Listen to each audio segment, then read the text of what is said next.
অত্যাচাৰ কিন্তু মই দেখিছোঁ।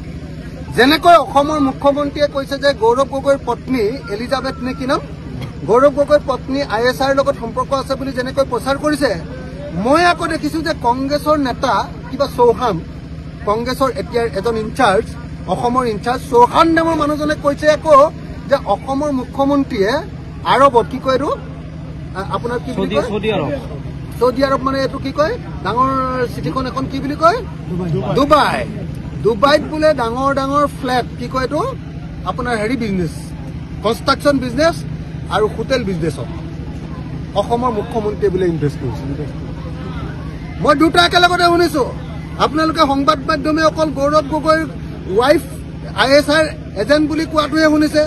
মই একেলগতে দুটা কথা শুনি আছোঁ যে এফালেদি গৌৰৱ গগৈ ৱাইফক ISI এজেণ্ট বুলি কোৱা শুনিছোঁ আৰু আনফালেদি আকৌ কংগ্ৰেছৰ পৰা অভিযোগ তোলা শুনিছোঁ যে অসমৰ মুখ্যমন্ত্ৰীজনে বোলে কি কয় এডোখৰ ঠাই কি বুলি কয় ডুবাইত বোলে ডাঙৰ ডাঙৰ এপাৰ্টমেণ্ট বনাইছে, ডাঙৰ ডাঙৰ কি কয় আপোনাৰ হাউচিং বিজনেছত বোলে টকা খটুৱাইছে আৰু হোটেল বিজনেছত বোলে টকা খটুৱাইছে, এই বুলি মই শুনিছোঁ দেই।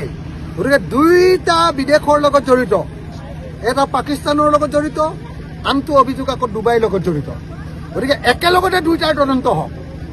গৌৰৱ গগৈৰ পত্নী ISIৰ লগত সম্পৰ্ক আছে নে নাই এইটো CBI তদন্ত হওক, আৰু অসমৰ মুখ্যমন্ত্ৰীয়ে ডুবাইত হোটেল বিজনেছ কৰিছে নে নাই, অসমৰ টকা নি হোটেল কিনিছে নেকি, অসমৰ মুখ্যমন্ত্ৰীয়ে ডুবাইত আচলতে এপাৰ্টমেণ্টৰ বিজনেছ বিল্ডিং বনাইছে নেকি, তাৰো বিজনেছ কৰিছে নেকি, এই দুইটাৰে তদন্ত হওক। এই দুইটা তদন্ত একেলগতে CBI তদন্ত দিয়াৰ ব্যৱস্থা গ্ৰহণ কৰক, তেতিয়াহে আমি মানিম। নহ'লে অকল গৌৰৱ গগৈৰ বিষয়ে, গৌৰৱ গগৈৰ পত্নীৰ বিষয়ে কৈ থাকিলে নহ'ব। দুটা কথা একেলগতে শুনিছোঁ আৰু দুইটা কথাই একেলগতে তদন্ত হওক। গৌৰৱ গগৈৰ পত্নী যদি ISIৰ লগত সম্পৰ্ক আছে ইমিডিয়েটলি গ্ৰেপ্তাৰ কৰিবৰ কাৰণে তদন্ত ঘোষণা কৰি দিয়ক।